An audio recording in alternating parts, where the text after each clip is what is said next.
Hello friends, welcome to Easy Company Maths, and friends, today in this video we are going to cover fifth part of question number 2 of exercise 3.4 for class 10th. In total question number 2 there are 5 parts and friends बाकी के जो 4 parts हैं वो हम separately previous videos में cover कर चुके हैं, जिनका link मैं इस वीडियो के description में भी आपको provide करा रहा हूँ. So जिसे भी check करना हो वो उन बाकी के 5 parts को भी, बाकी के 4 parts को भी इस वीडियो के डिस्क्रिप्शन के लिंक से चेक कर सकता है डायरेक्ट क्लिक के साथ. ठीक है. सो क्वेश्चन नंबर 2 की मेन स्टेट में गिवन है friends, form the pair of linear equations in the following problems and find their solutions if they exist by the elimination method. ठीक है. तो स्टेटमेंट्स अपने को गिवन है, वहां से अपने को पहले तो दो इक्वेशन की फॉर्मेशन करनी है, उसके बाद एलिमिनेशन मेथड से उनको सोल्व करना है. ठीक है. बाकी फिफ्थ पार्ट की स्टेटमेंट में गिवन है, a lending library has a fixed charge for the first 3 days and an additional charge for each day thereafter. Sarita paid ₹27 for a book kept for 7 days, while Susie paid ₹21 for the book she kept for 5 days. Find the fixed charge and the charge for each extra day. तो friends statement में एक library की बात की गई है जो कि बुक्स को उधार देती है. ठीक है. और बुक्स को उधार देने के नियम कानून वहां पर क्या है कि कोई किताब अगर किसी ने उधार ली है तो शुरू के 3 दिन तो वो उसे एक फिक्स चार्ज उसे बस पे करना है, वो 3 दिन उस किताब को रख सकता है. उसके बाद जैसे ही अगला दिन आएगा, 3 दिन के बाद मीन्स 4th डे आएगा, तो फिर उसे एडिशनल चार्ज पे करना पड़ेगा हर दिन के साथ. ठीक है. वो भी उसने कोई वैल्यू फिक्स कर रखी है वहां पर. तो यही हमें 2 वैल्यूज निकालनी. क्या क्या? या एक तो हमें जो फिक्स चार्ज है 3 दिनों के लिए जो उसने फिक्स कर रखा है लाइब्रेरी ने, उसकी वैल्यू निकालनी है. साथ ही वो वैल्यू जो कि हर एक्स्ट्रा दिन के साथ फिर उसे एडिशनली पे करनी होगी, उसकी वैल्यू अपने को फाइंड आउट करनी है.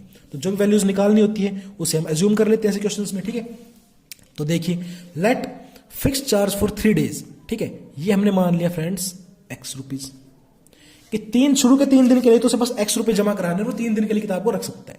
उसके बाद अब 3 दिन उसने रख ली, अब उसके बाद 3 दिन के अलावा भी उसे अगर रखनी है तो फिर हर दिन के लिए उसे एक्स्ट्रा कुछ चार्ज फिक्स कर रखा है उन लोगों ने, वो उसे पे करना होगा. तो let additional charge for each day after 3 days. 3 दिन के बाद उसे हर दिन कितना पे करना होगा, मान लो वो हो गया y रुपीज. ठीक है. यहां तक आपको चीजें क्लियर है. अब फ्रेंड्स वहां पर उसने देखो 2 केसेस की बात कर रखी है. ठीक है. एक सरिता का केस है, एक सूजी का केस है. ठीक है. तो पहले सरिता वाले केस को देख लेते हैं कि भाई सरिता का क्या हिसाब था. सरिता पेड फॉर 7 days. सरिता ने कितना रुपीज उसको पे किए हैं, मान लो 27 रुपीज. ठीक है. तो इस स्टेटमेंट को अब अगर जब हम इक्वेशन के फॉर्म में लिखेंगे तो उससे पहले आपको बता दूं, इस 7 दिन को हम यूं तोड़ सकते हैं 3 days जो कि उसने फिक्स चार्ज दिए होंगे, प्लस में 4 days जहां उस 4 days के अंदर उसने हर दिन के y रुपीज का हिसाब से चार्ज दिया होगा. ठीक है. तो ये तो थी अपनी स्टेटमेंट की फॉर्म में बात. ठीक है. अब इसको अपन इक्वेशंस में वेरिएबल की फॉर्म में अगर बात को ले आऊं मैं, तो अकॉर्डिंग टू क्वेश्चन, ठीक है, देखो शुरू के 3 दिन के लिए तो उसने कितना दिया होगा भाई, फिक्स चार्ज देते हैं सब, x रुपीज फिक्स कर रखा है, तो भाई x रुपीज दे दे शुरू के 3 दिन के लिए. साथ में अब जो ईच एक्स्ट्रा डे अब एडिशनल चार्ज देना पड़ेगा उसे. 3 दिन तो होली क्योंकि, लेकिन उसने 7 दिन रखी है, तो 4 दिन उसे हर दिन y रुपीज दिए होंगे, तो एक दिन उसने एडिशनल चार्ज y रुपीज दिया, तो इस तरीके से उसने 4 दिन रखी, तो 4 दिनों के लिए 4 y रुपीज देगा, तो ये हो गया 4 y रुपीज. ठीक है. और ये तो अपनी वेरिएबल की और इन सब की फॉर्म में आ गई अपनी रुपीज की वैल्यू. ठीक है. बाकी अगर न्यूमेरिकल फॉर्म में देखें तो 27 रुपीज इन टोटल दिए हैं उसने. ठीक है. तो this is our equation number first. Equation number first आ गई यहां से.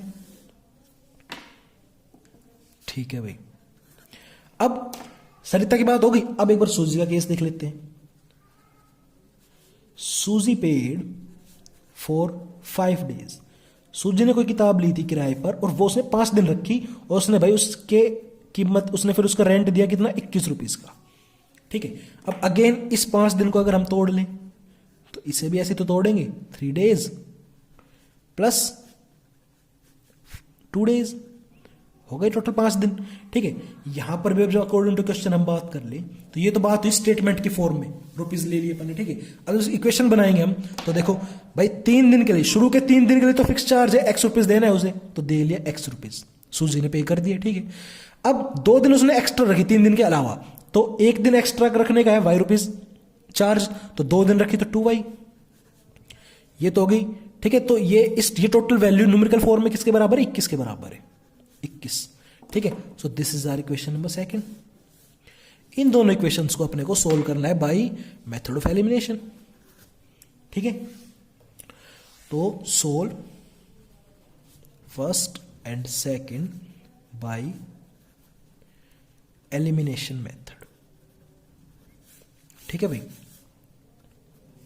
तो सोल्व करते वक्त अपन क्या करेंगे, इन दोनों इक्वेशन को लिख लेते हैं अपन, x plus 4y is equal to 27 and x plus 2y is equal to 21। अब जब हम इनको फ्रेंड्स एलिमिनेशन मेथड से सोल्व कर रहे हैं तो मुझे पता है एक वेरिएबल अपने को गायब करना है इनमें से। ठीक है, तो y को तो गायब करूंगा अगर मैं, तो वो उसके लिए पहले इस इक्वेशन को मल्टीप्लाई करा के इन दोनों कोएफिशिएंट को इक्वल करना पड़ेगा। मैं देख पा रहा हूं x के कोएफिशिएंट पहले इक्वल है यहां पर, तो x को गायब करेंगे। अब देखो बात ये होती है फ्रेंड्स समझने की कि इन दोनों इक्वेशन को अपने को सोल्व तो करना है, पर ऐड कर रहे हैं सब्ट्रैक्ट करना है।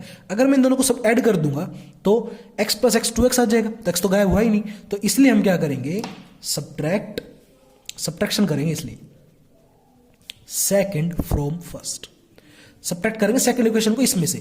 सब्ट्रैक्शन का मतलब क्या है कि जो भी यहां पर साइन पहले से प्रेजेंट है ना उनका उल्टा कर देंगे। तो अगर ये प्लस का x है तो ये हो गया माइनस का x, ये प्लस है तो ये हो गया माइनस, ये प्लस है तो ये हो गया माइनस।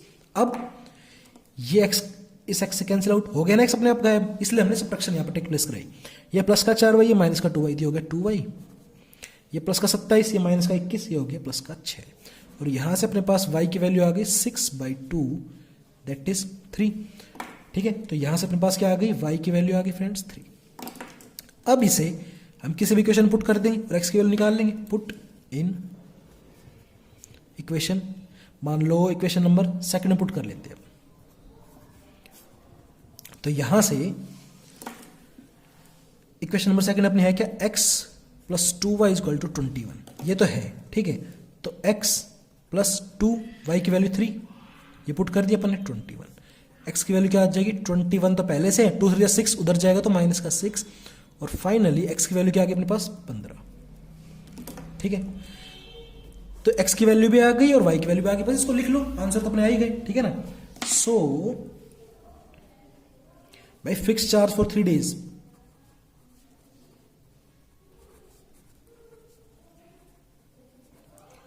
वो अपन ने कितना माना था, x रुपीज माना था, दैट इज x की वैल्यू कितनी है अपनी को 15 रुपीज। फिक्स चार्ज है 3 दिन के लिए, उसे 15 रुपए पे करने ही करने हैं। ठीक है, अगर 3 दिन कोई किताब रख ली तो ठीक है, मीन्स 15 रुपए देख के आप 3 दिन किताब को रख सकते हो। उसके बाद ये तो एक बात हो गई, दूसरी बात क्या, additional charge for each day thereafter, उसकी वैल्यू भी आ गई अपनी। Additional charge for each day thereafter means उस दिन के बाद, मीन्स 3 दिन के बाद। वो अपन ने कितना माना था, y रुपीज एज्यूम किया था, दैट इज उसकी वैल्यू कितनी आ गई, y की अपनी आ गई 3 रुपीज। मीन्स 3 दिन के बाद उसे हर दिन फिर 3 रुपए पे करना है, फिर वो चाहे कितने दिन रखे उस किताब को। ठीक है, so these are our results required. ठीक है फ्रेंड्स, प्लीज वीडियो को यार लाइक कीजिए, शेयर कीजिए अगर कंटेंट अच्छा लग रहा है तो, और चैनल को सब्सक्राइब कीजिए अगर आप लोग नए हो तो। ठीक है, एंड मिलते हैं with next video. Thank you for watching.